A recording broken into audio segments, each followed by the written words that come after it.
تو بات یتیم کی، لاچار کی، غریب کی، پریشان حال کی، آشفتہ سر کی مدد کی نہیں ہے، بلکہ اس کی تکریم کی ہے۔ تو قرآن نے کہا کلا بل لا تکرمون الیتیم، تمہاری پسماندگی اور ذلت اور بے چینی، رسوائی اور رحمت الہیہ سے محرومی اور عذاب الہی کے مسلط ہونے کا سبب یہ ہے کہ تم نے یتیم کو تکریم نہیں دی ہے، یتیم کو عزت نہیں دی ہے، اس کو وقار سے نہیں رکھا ہے۔ تو یتیم کی کفالت کا درس دیا تو سورہ ماعون کے اندر اللہ تعالیٰ نے فرمایا فَذَلِكَ الَّذِي يَدُعُ الْيَتِيمَ وَلَا يَحُضُّ عَلَىٰ طَعَامِ الْمِسْكِينِ،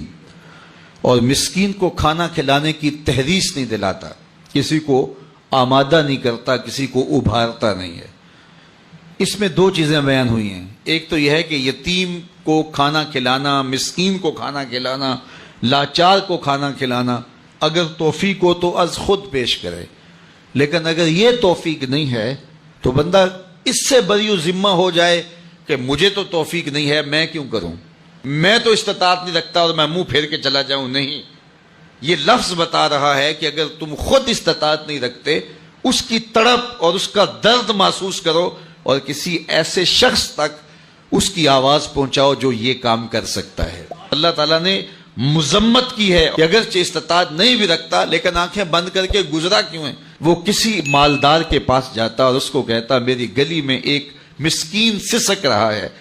ایک بیوہ کی بچیاں جوان ہیں اور ہاتھ پیلے کرنے کے لیے اس کے پاس کچھ میسر نہیں ہے، ایک مقروض قرض تلے دبا ہوا ہے، ہسپتال کے اندر ایک شخص تڑپ رہا ہے، دوائی کے پیسے نہیں ہے، تو وہ خود اس کا سفیر بن جاتا اور لوگوں کے پاس جاتا اور جا کے تحریص دلاتا وَلَا يَحُضُّ عَلَىٰ طَعَامِ الْمِسْكِينِ، تکذیب آخرت کرنے والوں میں سے جو ہے وہ اس شخص کے رویے کو بھی گنا گیا، شمار کیا گیا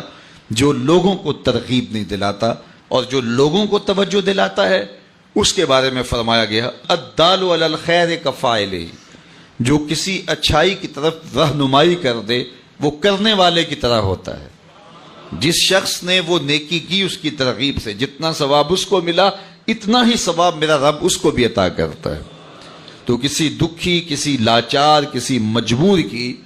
مدد اور اس کی نصرت اور اس کی اعانت کے لیے کسی کو ترغیب دلا دینا یہ انسانیت ہوتی ہے، اور بس اپنے آپ کو اس سے مطمئن کر لینا کہ میں اس پوزیشن میں نہیں ہوں اور گزر جانا، تو معاشرے کے پھر دکھ کون بانٹے گا؟ اس لیے پورا معاشرہ ایک دوسرے کے درد اور دکھ بانٹنے کے لیے جب باہم کھڑا ہوگا تو معاشرے کے درد اور معاشرے کے دکھ ختم ہو جائیں گے۔ حضور علیہ السلام یتیم ہونے کے باوجود یتیم پرور تھے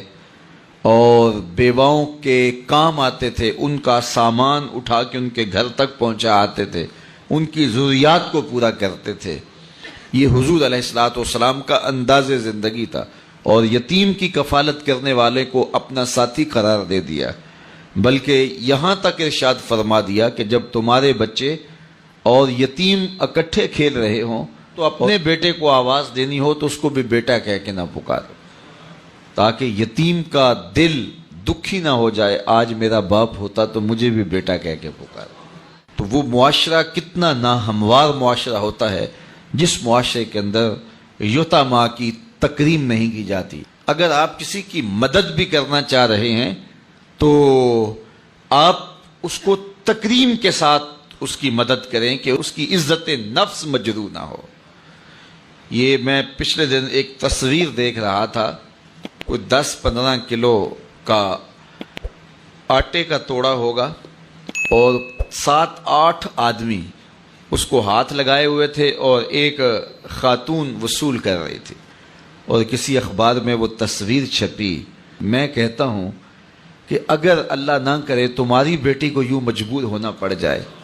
تو کیا تم یہ گوارا کرتے ہو؟ تو جب تم خود گوارا نہیں کرتے تو کسی کی بیٹی کو تشہیر کی مہم کیوں بناتے ہو؟ میرے اور آپ کے آقا و مولا نے ارشاد فرمایا وہ شخص جس نے صدقہ کیا اور دائیں ہاتھ سے کیا، بائیں کو بھی خبر نہیں ہوئی، قیامت کے دن جب کوئی سایہ نہیں ہوگا اس شخص کو اللہ اپنے عرش کا ٹھنڈا سایہ عطا فرمائے۔